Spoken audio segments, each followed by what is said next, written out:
Bago tayo mag-umpisa, baka pwede nyong i-like ang video na to. Malaking bagay ang like sa aming mga content creators. Maraming salamat po.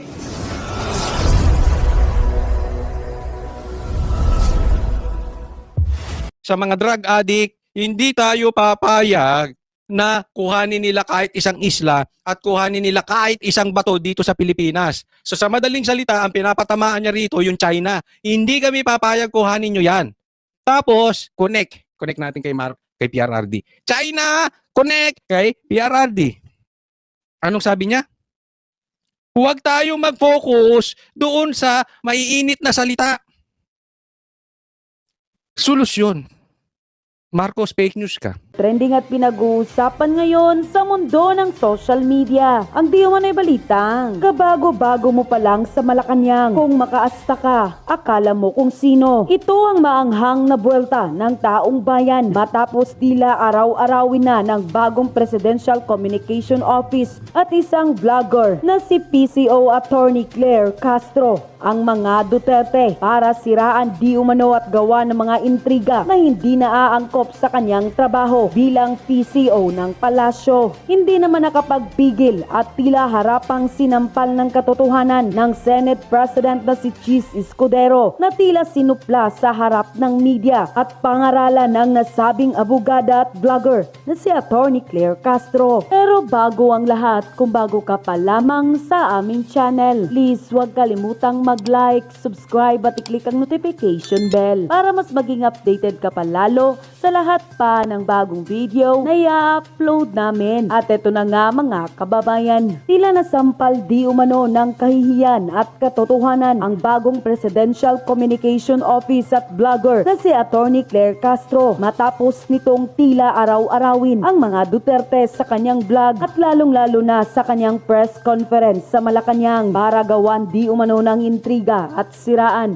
ang mga Duterte. Matapos nitong magbigay ng pahayag at tila pinatamaan ng Senate President na si Chis Escudero tungkol sa impeachment case ni Vice President Sara Duterte Carpio. Senate President Chis Escudero tila binasag na ang katahimikan at nagsalita na at tila sinampal ng kahiyan at katotohanan ang bagong Presidential Communication Office na si Attorney Claire Castro. Ayon pa sa kanila, na tila nagpalitan ng pahayag. And I quote, siguro kung majority ang gusto na umpisahan na ang impeachment trial, mas maganda sila ang makipag-ugnayan sa Pangulo. Sila ang sumulat, sila ang mag-request kahit hindi kumikilos ang Senate President. Pahayag naman ni Senate President Chis Escudero, and I quote, patawarin na lang natin siya. Bago lang siya at baka excited pa. Nakakaligtaan lang siguro niya na siya ang tagapagsalita ng Pangulo na anumang sinasabi niya sa mikroponong yan ay galing sa Pangulo. Naduda ko ang sinabi niya kabilang na yun ay galing mismo sa Pangulo. Unquote. Hindi naman nakapagpigil ang taong bayan sa mundo ng social media na magbigay ng kanilang hinaing at komento sa usaping ito. At ayon pa sa kanila, they are wasting their time in useless argument. The administration should focus on the government goals. You're hiring people and wasted government funds and defending useless battles. The most important you should do your obligation as president, not marites. Ang daming bagong marites ngayon ni BBM para lang maninira kay Duterte. Wala na bang ibang topic dyan? Nakakaumay na. Bakit ba kayo takot kay Digong? So may bagong nagpapasikat na bagong appointee ang palasyo sa PCO. Siya daw si Miss Press Lady ngayon sa PCO. Attorney Claire Castro. Unang araw pa lang, nagpasikat na kaagad at tinawag si PRRD ng kung ano-anong paratang. Naku, Auntie Claire, dahan-dahan lang sa pasikat. Baka makatikim ka ng bilyong pisong cyber libel case kay PRRD. Sa unang araw mo pa lang dyan sa pwesto mo at mga lawyers ni PRRD, handang kumilos anytime. Kaya mo bang isubstantiate mga hearsay charges mo sa court? Just make sure your charges have merit and substance and don't go astray. You just might get busy attending hearings instead of working there. Walang puwang sa trabaho mo dyan ang pagiging partisan at discriminatory. Ikaw at lahat kayo sa gobyerno ay pinapasweldo ng taong bayan. Kaya umayos kayo. Tandaan mo, Ang pinaratangan mo ay isang highly respected citizen, ex-president of the republic at hindi na public servant. Kaya umayas kante. Preno-preno rin in an act with finesse. Huwag barumbado upang pasikat. Those antiques do not merit wow factor these days. Pagpapasikat ay hindi namin gusto. Ang gusto namin, umayos kayo sa trabaho nyo at maging totoong public servant. Cheese Escudero, sinupalpal si Atty. Claire. Lupit po, boss. Okay mga babayan, welcome to my vlog. Napakaganda ng pag-uusapan natin ngayon. Huwag mong i-skip yung video. Syempre, dapat bago ka magko-comment ay panonoorin mo muna yung video. Bawal dito mag-comment nang hindi mo napapanood yung full video. Okay, so ngayon mga babayan, sa pag-uusapan natin dito sa video na to, grabe no? Unahin muna natin yung sinupalpal, no? Pinaringgan ni Cheese Escudero itong si Claire na masyadong mabunganga. Sa bagay, vlogger nga naman daw kasi sabi ni ni Coach Oli. Bayaan mo na madaldal. At nagsabi naman si Cheese na pasensyahan niyo na yan kasi bago lang yan, medyo magkatanga, may pagkatanga kasi At dito sa video na to mga babayan, pag-uusapan natin dito yung napipinto na na impeachment ni Vice President. Nakita niyo naman dati si Cheese Escudero, 'di ba? Gumaganon-ganon pa siya.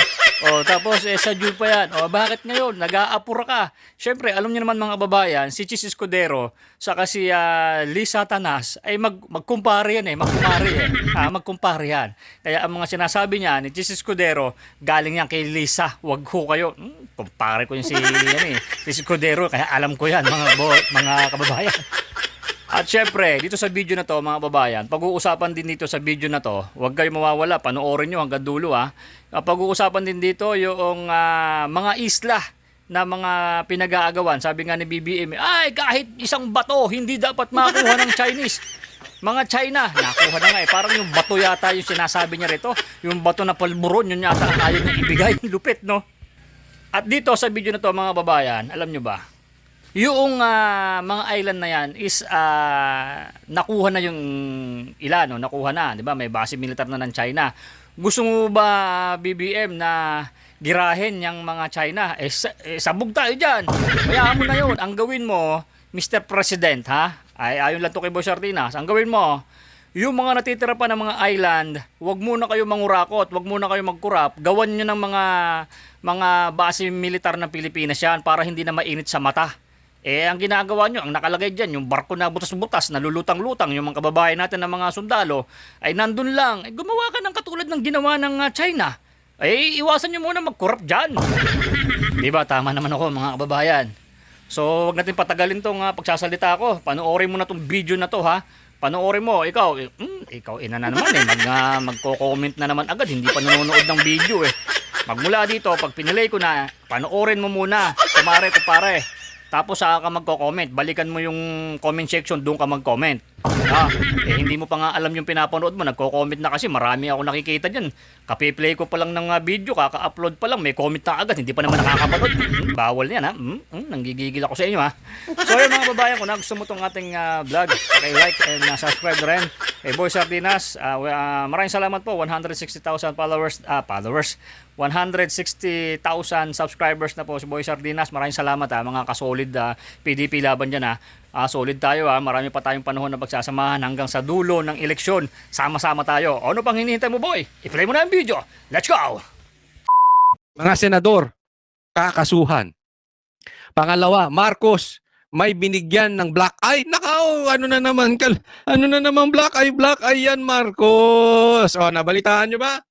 Marcos, may binigyan ng black eye. Totoo ba? Di umano. Tito Soto, di napigilan sinermonan si Marbil. Yari ka. Okay? Sige, Marbil, sagutin mo si Tito Soto. Yari ka. Okay? Pang-apat, nilaglag ni Cheese. Claire, pinagsabihan sa harap ng lahat. Claire, pinagsabihan sa harap ng lahat. Ayan. Okay, yan po magiging topic natin. Okay, unahin na po natin ito. Mamaya na yung binigyan ng black eye ni Marcos. Sige, ito muna. Okay? Basahin natin. Ito po yung interview sa Radyo 360 ni Doris Bigornia and Alvin El Chico. Sabi, siguro kung majority ang gusto na umpisahan ng impeachment trial, mas maganda sila ang makipag-ugnayan sa Pangulo. Sila ang sumulat. Ibig sabihin dito ni Claire, di ba sinabi ni President Marcos nyo na hindi siya hindi siya manghihingi ng special session patungkol sa impeachment sa Senado. Dahil naka-break na po ang Senado eh. So, tapos na. Okay? Tapos na ang 19th Congress, tutuloy na lang sa 20th Congress. So sabi niya, hindi ako manghihingi ng impeachment, yan nasabi, ng special session para sa impeachment, yan nasabi ni Marcos. Ang sabi naman ng Senado, hindi kami manghihingi ng special session sa Pangulo unless siya magbigay. So ibig sabihin, nagbabatuhan sila. Sinong mauuna? Okay? Or unless iutos ng korte. But as of now, ang sabi ng Senado, per cheese ay sa June na po itutuloy ang impeachment. Ay, sa June na po sisimula ng impeachment. Okay? Oh. Sila ang mag-request kahit hindi kumikilos ang Senate President. Ito si Claire ha, kabago-bago. Pala desisyon. Hindi, may kayabangan to sa utak. Eh siguro, abogado tapos vlogger, hindi madaldal katulad natin.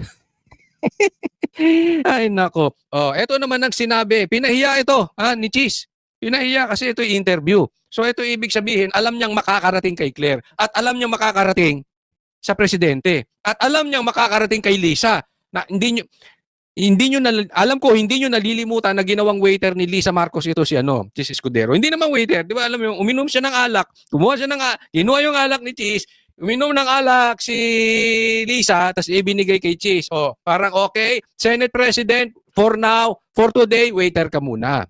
So alam niya makakarating itong sa sinabi ni Cheese patungkol kay dito kay Epal, ito kay Madam Claire. Parang si Madam Auring ito eh. Oo. Patawarin na lang natin siya bago lang siya at baka excited pa. Medyo malaman 'yun. Ha? Sa madaling salita, ang ibig niya sabihin dito kay kay Claire, parang bagito. Walang alam sa politika. Kaya excited. Yung galawan niyang 'yon, rookie. It's a rookie mistake. Sa madaling salita, hindi lang diniretso ni Cheese. Pero remember, kung paano pinaliwanag ni Claire yung patungkol sa suka, ang ibig lang daw sabihin, nung sinabi ni Marcos na parang pinabili ng suka, ito ay wala pang kaalaman o mangmang pa sa Senado. Itong mga ibang tumatakbo sa partido ni PRRD. Para lang pinabili ng suka. Mangmang wala pang alam. Parang ganito rin ang sinabi ni Cheese. Parang pinabili pa lang ng suka, etong si Claire. May pagka-gentleman lang ang pagkakasabi ni Cheese Escudero. Kasi si Marcos, alam mo naman, may bastos talaga yun. So hindi may pagka-gentleman ang banat ni Marcos. Talagang bastos. Ito si Cheese, gentleman. Agree ba kayo sa akin? Doon sa man nag-agree, sabihin nyo naman dyan. Hindi, pero totoo ha. Parang gentleman ang pagkakasabi niya na, eto si Claire, pagpasensyahan na lang natin. Bago lang at baka excited pa. Ano ibig sabihin nun? Mangmang pa kasi yan si Claire. Walang alam yan sa politika, kaya excited pa. Doon sa mga lalaki, kaway-kaway dyan, alam ko marami nga akong kaedad ditong nanonood na lalaki. 'Di ba? Doon sa mga taong bago sa basketball, yung magaling lang sa laro, pero pag liga na, parang excited parati. Hindi yung kilos ng kilos. 'Di ba? Kangkarot kung tawagin. Bakit excited? Walang alam sa liga. Nagigets nyo? Ganito to, pagdating sa politika, kasi iba yung meron kang head knowledge at meron kang knowledge from the ground. Nagalawan ng politiko. Eto, sobrang daldal ni Madam Auring ni Claire. Kaya tuloy lumabas yung natural. Pinabili ng suka. Mangmang, walang alam. Rookie, baguhan sa politika. Pagpasensyahan nyo na yan. Hindi namin papansinin yan kami matatagal na sa Senado. Ayan. Nakaligtaan lang siguro niya na siya ang tagapagsalita ng Pangulo. Na anumang sinasabi niya sa mikropono, yan ay galing sa Pangulo. Na duda ko, ang sinabi niya ay kabilang na yun ay galing mismo sa Pangulo. Okay, so talagang diniretso na dito ni Baka yung sinasabi ni Claire, gustong iparating sa akin na dapat tayo ang manghingi ng special session kay Marcos. Binasag niya na rito si Marcos. Bakit? Sinasabi niya, nakakaligtaan niya siguro, anumang sinabi niya sa mikropono, yun ay galing sa presidente. Hindi ako nagsabi nun, ha? Sabi dito sa report na ito. Nakuha ko lang ito. Okay, totoo man tong balita na to o hindi? Attorney Claire, totoo ba yan? Kasi alam nyo, eto yan, ha? sinabi ni Pangulong Marcos na ayaw di umano niya na magkaroon ng spokesperson. So wala siyang spokesperson. Pero kumuha siya ng vlogger na bagito, na yusik, na daldal ng daldal, na ang trabaho dapat ay PCO, ay dapat parang siya ang naghahatid ng balita sa press. Ano ang magagandang ginagawa ng gobyerno ni Marcos? Ito yung proyekto. Ito yung ating schedule. Ito yung mga future plans. Yung patungkol sa gobyerno, yung magaganda. Lumalabas dito, kinuha niya ito, si Claire, the same thing na kung bakit niya kinuha si Gadon. Dahil si Gadon, wala nang nakikinig. Pansinin nyo, putak ng putak ng putak ng putak ng putak si Gadon. Wala nang media magnet. So ginaya niya yung style ni PRRD. Alam naman natin si PRRD, isa sa nagpanalo talaga kay PRRD vloggers. We all know that kung gaano naka-influence ngayon ang mga vloggers. So kumuha siya ng vloggers. Lagyan mo ng posisyon. Tapos, hayaan mo siyang pumutak ng pumutak. The way she is. Pero ito lang ang ipuputak mo. Gaya ng sabi ni Chis Escudero, ano mang sinasabi niya sa mikropono, yaan ay galing sa Pangulo. So sa madaling salita, si Marcos nagtago sa saya ni Claire. Ang masakit kasi nito, ang pangit po kasi dito at nakakalungkot. Si Marcos nagtatago na naman na ayaw ko ng spokesperson. Yung bait-baitan, remember this. Kaya marami siyang nabudol. Umamin kayo, yung mga nabudol dito. 'Di ba? Bakit? Kasi tahimik siya eh. Tapos pinagtatanggol lang siya ng mga vloggers niya. 'Di ba? Inaapi siya. Remember this. Isa kami sa bumabanat kay Marcos ever since even before the election.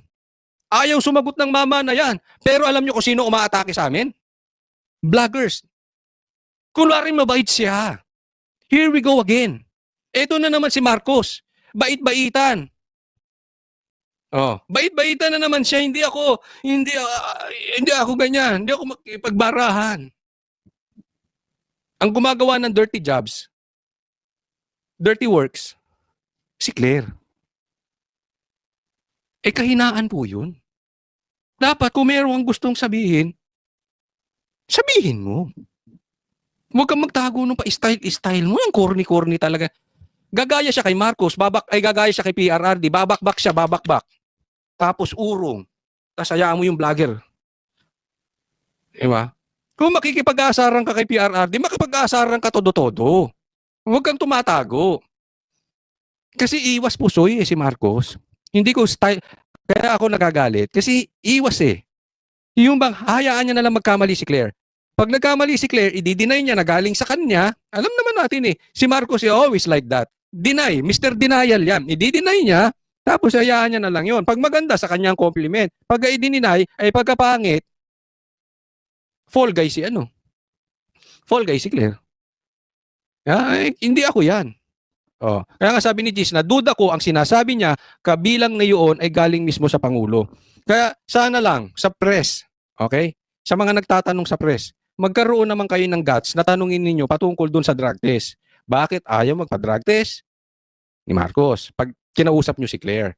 Tapos, pag na-interview nyo rin si Claire, tanungin nyo rin, yung sinasabi mo ba ay galing sa Pangulo o ikaw lang?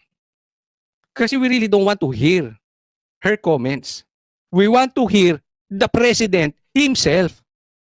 Siya ang dapat merong say sa mga bagay-bagay dito sa Pilipinas.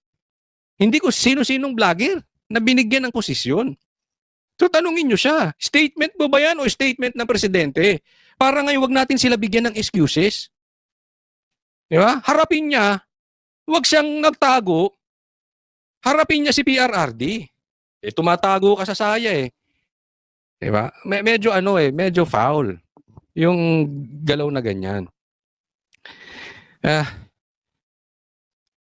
Anyway, dati naman na niyang yan eh. Sa ngayon, alam na natin yung mga galawan ni Marcos na ganyan. No? And tingnan natin, no?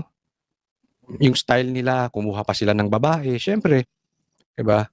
Kaya nga inaatake namin eh. Dahil syempre si PRRD being the former president, hindi niya maatake 'to babae. 'Di ba? So hindi niya masagot. Ganyan po si Marcos. Para wag maatake, tago sa babae. O next topic po tayo. Ay nako.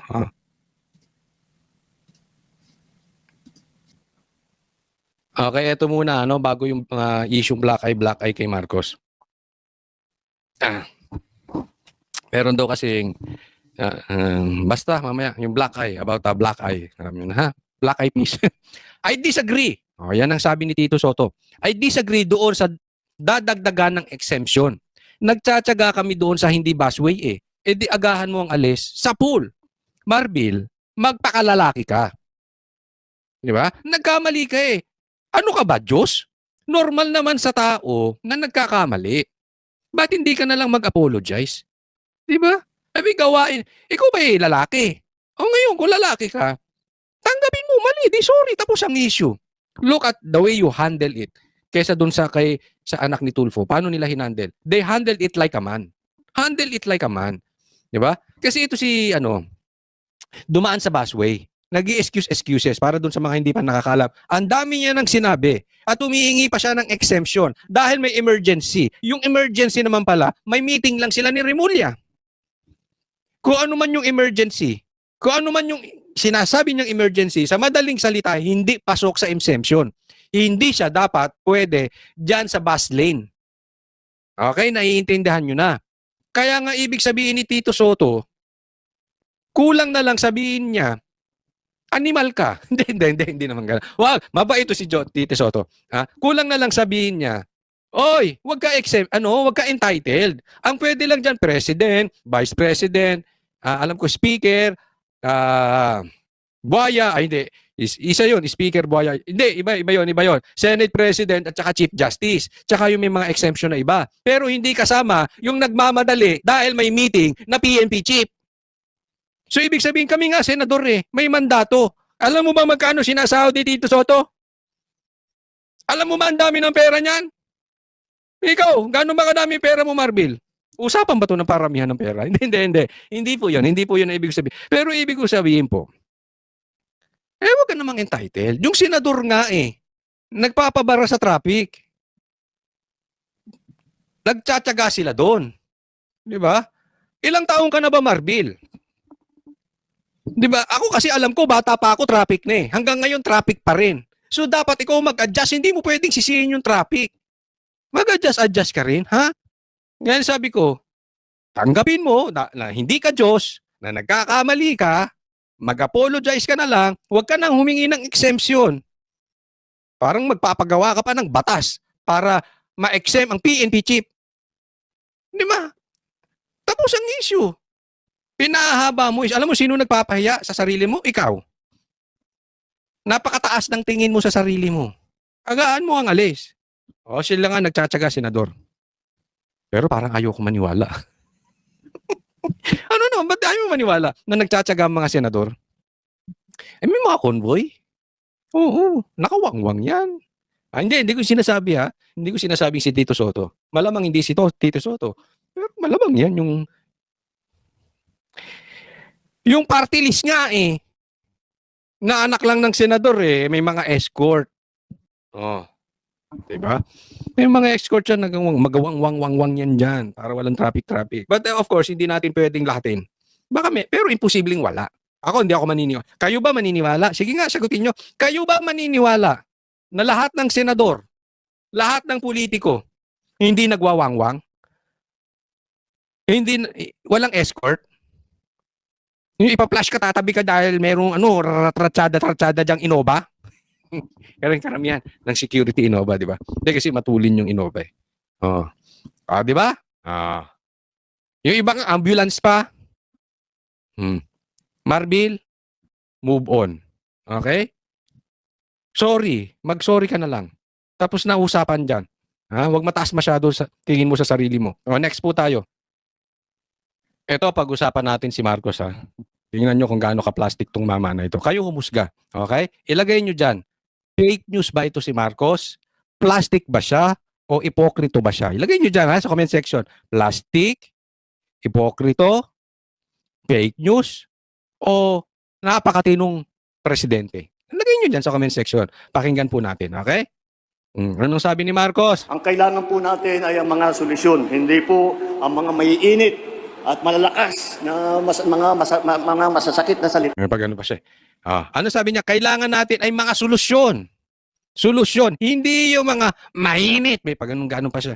Masasakit na salita. O, ka, Marcos. Sige. Okay? So, focus tayo. Kung susundan ko yung sinasabi ni Marcos, focus tayo sa solusyon. Hindi yung magbabatuhan tayo ng masasakit na salita o yung maiinit na salita laban sa kalaban. Yan ang ibig niyang sabihin dyan, di ba? So, solusyon. Okay? Tuloy tayo, pakinggan natin. Anong solusyon, Marcos, sa problema sa taas ng bilihin ng bigas, taas ng bilihin ng gasolina, sa pagbaba ng presyo ng shabu, at dumadami ang adik, at saka yung kriminal, dumadami po. Ayan, dumadami ang gutom. Anong solusyon natin doon?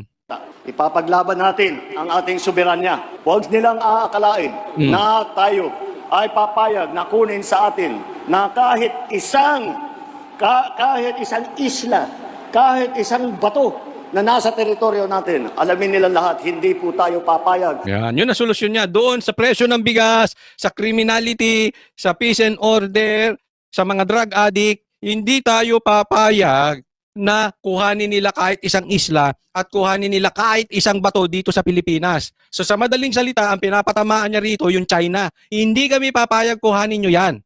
Tapos, connect natin kay PRRD. China, connect kay PRRD. Anong sabi niya? Huwag tayo mag-focus doon sa maiinit na salita.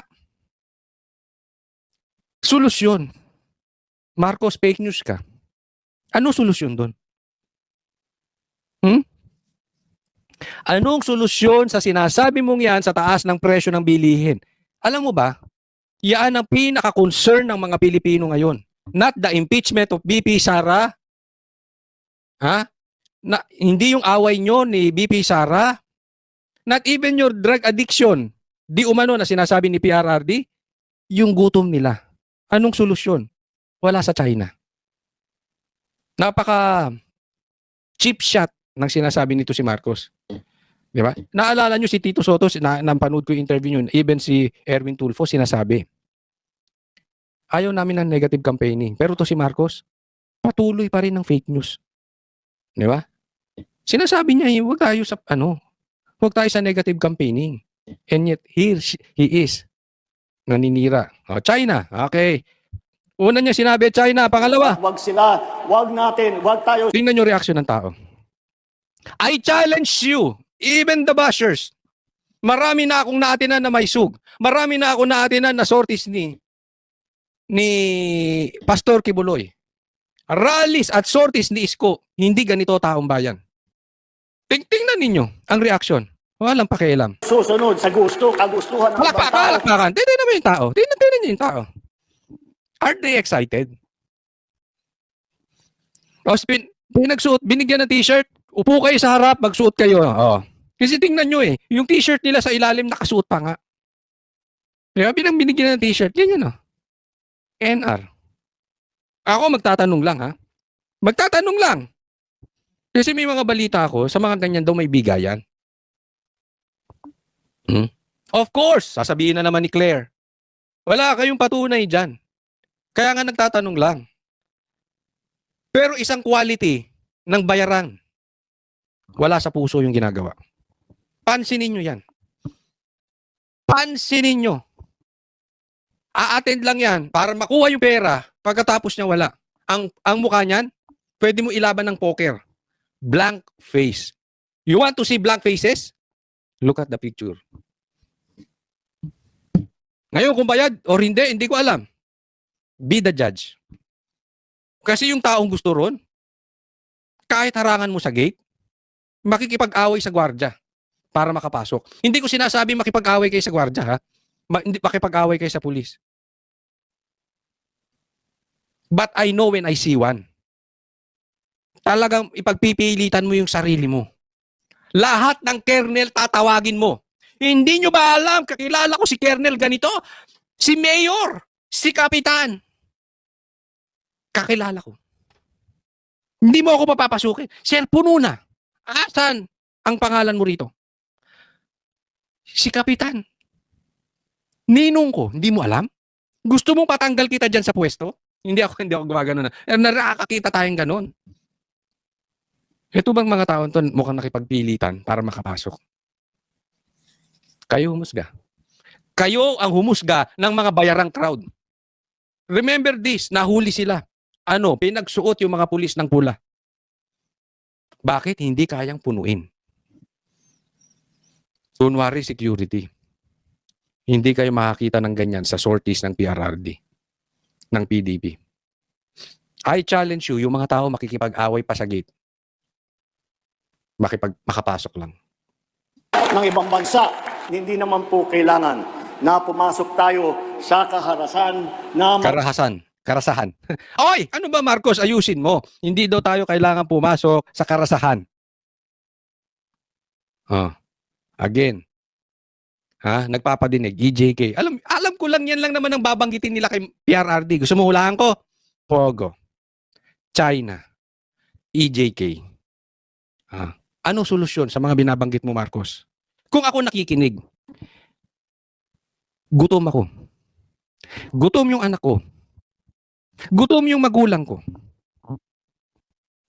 Tapos, a-attend ako dyan dahil gusto ko maayos ang gobyerno. Anong magagawa ng mga senador mo para masolusyonan yung gutom ko? Masipag naman ako. Ano sasabihin mo? Pogo? China? EJK? Punyemas yan. Wala akong pakialam sa sinasabi mo. Gutom ako eh. Sabi mo kanina, solusyon.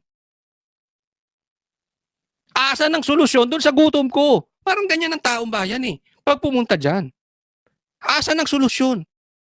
Isa kang malaking fake news, Marcos. Ikaw mismo huli sa bibig mo eh. Kaya ito si Marcos dapat hindi talaga to nagsasalita. Dapat talaga to tumatago kay Claire.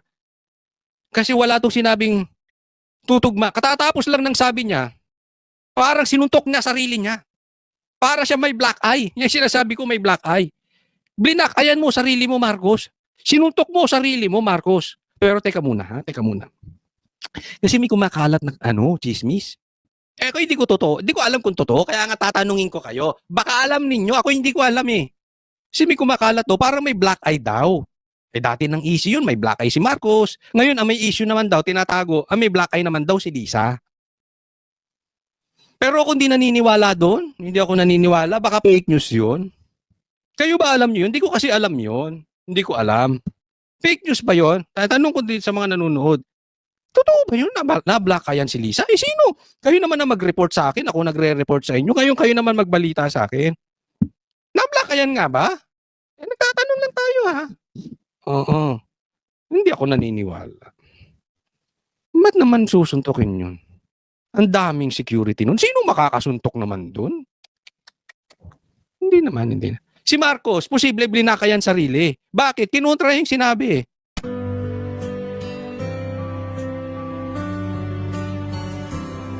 Ang bulong ay kumalat na. Isa ang nais nila. Isigaw ang nadarama. Pilipinas muling magsama-sama. Pilipinas, Duterte pa rin ang tunay na nagmamahal sa atin. Laban niya ay laban natin. Pilipinas, Duterte pa rin. Inang bayang minamahal, lagi kang ipagdarasal na muli kitang makita.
Nay, ito na yung bayad ko sa isa, ano? O, kunin mo yung isa.